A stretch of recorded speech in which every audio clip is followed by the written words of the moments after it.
Jamila Green, District 11. This past year has been eye-opening to say the least. While many have chosen to listen, educate themselves, and see things from another point of view, some still remain faithful to the systems that are rooted in corruption and continue to target Black individuals and allies who stand with them. I began protesting at the end of May and continued until election time. I was in the streets almost every day, only missing for days I had to. During my time protesting, I was able to see firsthand how things took place. I watched as 2 Black women kept the peace day after day, preventing the city from being destroyed like others during one of the country's most intense periods. I watched as police arrested 20-plus protesters because they refused to let them lay silently on a public sidewalk for only 8 minutes and 46 seconds to pay respects to a Black man who had just been murdered by police. I watched as police strategically waited for organizers to start walking back to their cars so they could arrest them without others seeing. I watched as officers arrested 2 Black women walking in a crosswalk and told a white man in that same crosswalk at the same time to get back. That same day, I watched officers arrest 2 other organizers for standing on a sidewalk and then proceeded to place another in a chokehold, body slam him, and then arrest him as he was recording the other arrest. Over the past year, Lexington has faced many challenges that require change in order for them to be resolved. As we have seen over the past few weeks, change will be hard, but it's possible. As of right now, one of the biggest challenges that we face is the fact that individuals have charges against them for inciting a riot that never happened.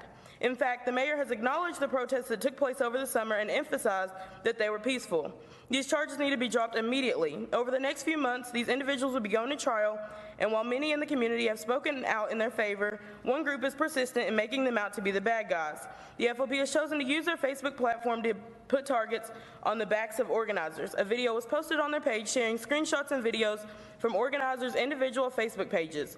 The post is not only irresponsible, but it reveals a lot about the intentions of the department. The post poses an immense danger to those mentioned in it. Addresses and workplaces have been shared by supporters of the FOP, and threats to take action against these individuals were made. The comments were not deleted by the FOP, but by Facebook.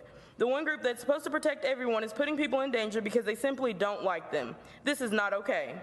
The actions of the admins of the page are very telling.